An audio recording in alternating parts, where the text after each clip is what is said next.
আপনি যদি সবচেয়ে সহজ ইংলিশটা শিখতে চান, আজকের ক্লাসটি আপনাকে খুবই সাহায্য করবে। আজকে আমরা জানবো কিভাবে অতি সহজ ইংলিশটা শিখতে পারি।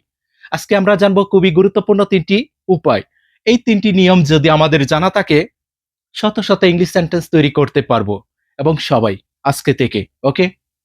এখানে শুরুতে যে সেন্টেন্সটি রয়েছে, যখন এই ধরনের বাংলা কথা বলি বর্তমানে যে, "আমি একটা কাজ করেছি" অথবা "সে সেখানে গিয়েছে", "আমি তাকে সাহায্য করেছি", "তারা এসেছে", এই ধরনের যত কথা বলি, সেই ক্ষেত্রে যদি এই বাক্যটি ফলো করতে পারি তাহলে ইংলিশে বলতে পারবো। যে ব্যক্তি কাজটা করেছে তাকে আয়ের পরিবর্তে বসিয়ে দিব সাবজেক্টের জায়গায়। এখানে যেকোনো সাবজেক্ট হতে পারে। ওকে?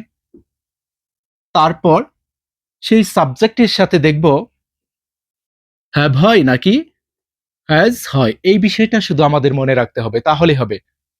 I have, I have আমি করেছি।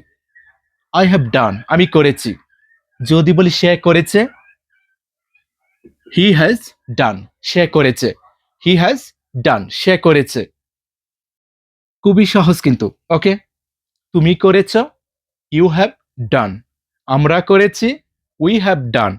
কামাল করেছে, Kamal has done। Mina has done, she has done। ওকে? আর এখানে done এর পরিবর্তে যেকোনো ভার্বের যে ৩ নং রূপটা রয়েছে, ফার্স্ট পার্টিসিপল, সেটা যদি বলতে পারি তাহলেই হবে। এরকম যত ভার্ব রয়েছে তাদেরকে শুধু ডান এর পরিবর্তে বসিয়ে দিব। যে ব্যক্তি কাজটা করেছে তাকে আয়ের পরিবর্তে বসিয়ে দিব। তার সাথে হতে পারে হ্যাভ অথবা হ্যাজ। এই বিষয়টা শুধু আমাদের মনে রাখতে হবে। ওকে? ডান এর পরিবর্তে এই ধরনের ভার্বগুলি ইউজ করব। ইট মানে কি খাওয়া। এর ৩ নং রূপটা হলো কি ইটেন। গো থাকলে হবে কি গন। মেক থাকলে হবে মেড। রাইট থাকলে হবে কি written. Okay? I have done আমি করেছি। আই হ্যাভ ইটেন আমি খেয়েছি। আই হ্যাভ গন আমি গিয়েছি। আই হ্যাভ মেড আমি বানিয়েছি।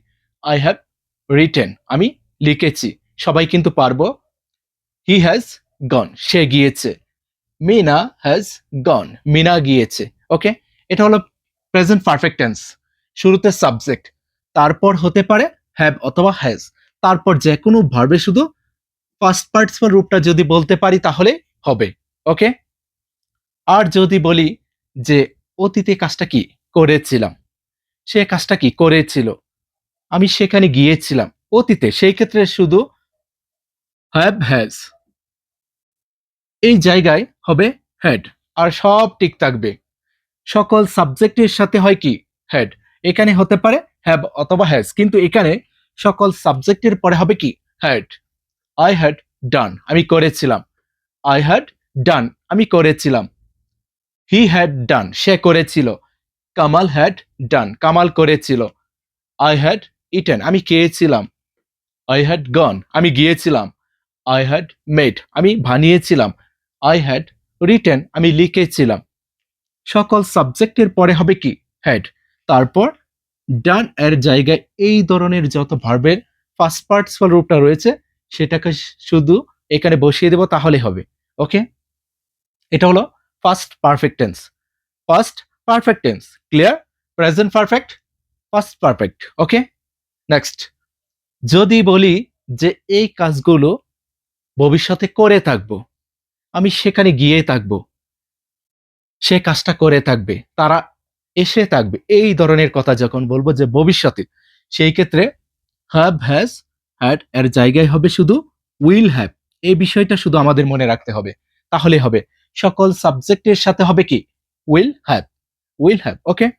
আই উইল হ্যাভ ডান আমি করে থাকবো। আই উইল হ্যাভ ইটেন আমি খেয়ে থাকবো। আই উইল হ্যাভ গন আমি গিয়ে থাকবো। খুবই সহজ কিন্তু। এটা হলো future perfect tense. Future perfect tense. ওকে?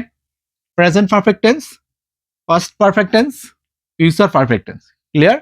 এই ৩টি টেন্স যদি আমাদের জানা থাকে, যত কথা বলবো আজকের পর থেকে যে কোনো একটি কাজ করেছি, করেছিলাম, করে থাকবো, গিয়েছি, গিয়েছিলাম, গিয়ে থাকবো, খেয়েছি, কে ছিলাম, কে থাকবো। সবাই ইংলিশে বলতে পারবো, লিখতে পারবো। যদি আমাদের এই ৩ টি টেন্স জানা থাকে। আশা করি ক্লিয়ার। ওকে?